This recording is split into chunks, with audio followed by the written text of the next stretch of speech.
ખેતી માટે આ વરસાદ કેટલો યોગ્ય કેટલો અયોગ્ય? જો વરસાદ જરૂરી તો છે જ, પણ આ સિઝનની ખેતીની વાત કરું છું. આ સિઝનમાં ખેતીમાં ઊભા કૃષિ પાક હશે તેમાં કેટલાક પાકો તો ડૂબમાં ગયા છે અને કેટલાકમાં તો હજુ વાવેતર પણ થવામાં નહીં હોય. એટલે જે ભાગ ડૂબમાં ગયા છે તેમને પુનઃ વાવેતર કરવું પડશે. પરંતુ જ્યાં વાવેતર થાય એવું છે અને જ્યાં વરાપ નીકળે છે તે ભાગોમાં આ 20મી જુલાઈ પછીનું પુષ્ય નક્ષત્રનું પાણી સારું ગણાય. એટલે આ નક્ષત્રમાં પાકનો ઉગાવો સારો થાય. પરંતુ ઓગસ્ટની શરૂઆતમાં વરસાદ થવાનો છે આશ્લેષા નક્ષત્રમાં. તે નક્ષત્રમાં વરસાદનું પાણી સારું ગણાતું નથી. એટલે ખાસ કરીને લીલામાં આંતરખેડ કે કૃષિ કાર્યો કરવા સારા નહીં, નહીંતર પાક પીળો પડી જાય. એટલે વરાપ થયે કૃષિ કાર્યો કરવા સારા રહે. અંબાલાલભાઈ, આપનો ખૂબ ખૂબ આભાર. અંબાલાલ કાકા, નમસ્કાર, આપનું સ્વાગત છે. જો આજે રાજ્યના ઘણા એવા જિલ્લાઓમાં વરસાદ વરસ્યો, એ જિલ્લાઓ કે જ્યાં વરસાદ નહોતો વરસતો ત્યાં પણ વરસ્યો, હવે સ્થિતિ થવા શું જઈ રહી છે? આવતીકાલની સ્થિતિ શું હશે? હજુ આગામી 48 કલાકમાં વરસાદ થવાની શક્યતા રહેશે. રાજકોટના ભાગોમાં કેટલાક ભાગોમાં ભારે વરસાદ થવાની શક્યતા રહેશે અને કચ્છના કેટલાક ભાગોમાં પણ ભારેથી અતિભારે વરસાદ થવાની શક્યતા રહેશે. પરંતુ જ્યાં વરસાદ નથી એવા દ્વારકા વગેરે ભાગોમાં પણ વરસાદ થવાની શક્યતા રહેશે.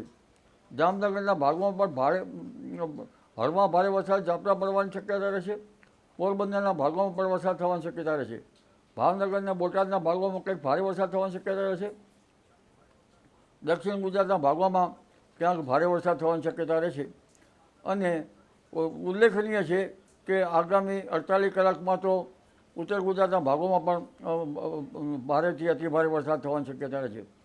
લગભગ દક્ષિણ પૂર્વ રાજસ્થાનના ભાગોમાં એક લો પ્રેશર બનેલ છે, જેના કારણે ઉત્તર ગુજરાતના ભાગોમાં ભારેથી અતિભારે વરસાદ થવાની શક્યતા રહેશે. લગભગ આગામી 48 કલાક તો આપને કહ્યું એમ બરાબર છે, પરંતુ આગામી 72 કલાકમાં તો ઉત્તર ગુજરાતના કેટલાક ભાગમાં લગભગ 10થી 15 ઇંચ કે 20 ઇંચ જેવો વરસાદ કોઈ ભાગમાં ત્રાટકી શકવાની શક્યતા રહેશે. એટલે ઉત્તર ગુજરાત, પાટણ, હારીજ અને સમી આ ભાગોમાં વરસાદ થવાની શક્યતા રહેશે. બનાસકાંઠાના ધાનેરા વગેરે ભાગોમાં, વાવ, થરાદ, પાલનપુરના ભાગોમાં વરસાદ થવાની શક્યતા રહેશે. બનાસકાંઠાના કેટલાક ભાગમાં ભારેથી ભારે વરસાદ તો ક્યાંક અતિભારે વરસાદ થવાની શક્યતા રહેશે. સાબરકાંઠાના ભાગોમાં ભારેથી અતિભારે વરસાદ થવાની શક્યતા રહેશે. અરવલ્લીના ભાગોમાં પણ ભારેથી અતિભારે વરસાદ થવાની શક્યતા રહેશે. આ ઉપરાંત પંચમહાલના ભાગોમાં પણ ક્યાંક ભારે વરસાદ થવાની શક્યતા રહેશે. મહીસાગરના ભાગોમાં પણ ભારે વરસાદ થવાની શક્યતા રહેશે. વડોદરાના ભાગોમાં પણ કેટલાક ભાગમાં ભારે વરસાદ થવાની શક્યતા રહેશે. પણ ઉલ્લેખનીય છે કે ઉત્તર ગુજરાતના ભાગો હવે આગામી સમયમાં એક ભારે વરસાદી વાહન દક્ષિણ પૂર્વીય રાજસ્થાનના ભાગનું લો પ્રેશર લગભગ આફતનો વરસાદ વરસાવી શકે તેવું પણ બની શકે. એટલે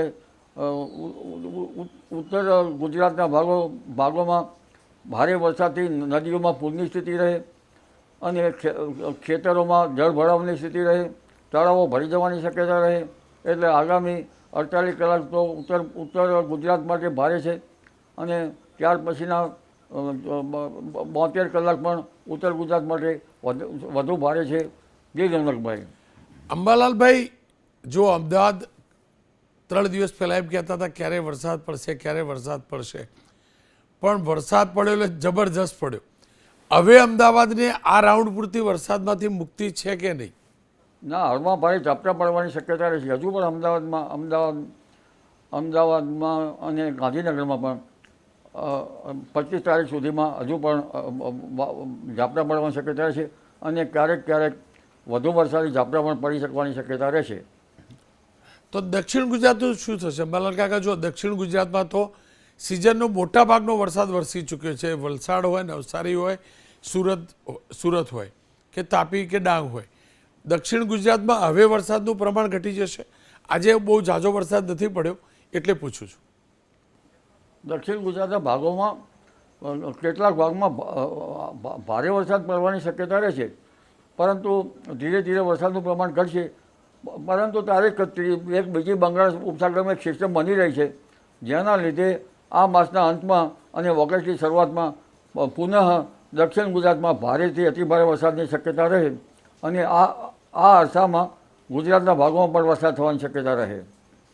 તો એનો મતલબ વરસાદનો આ રાઉન્ડ જે છે તે ઓગસ્ટના પહેલા અઠવાડિયા સુધી યથાવત રહેશે કે રોકાઈ જશે, પછી ફરીથી ત્રીજો રાઉન્ડ શરૂ થશે? ના, વચમાં 25-26 તારીખ સુધીમાં ઘણા ભાગમાં વરસાદ થવાની શક્યતા રહેશે.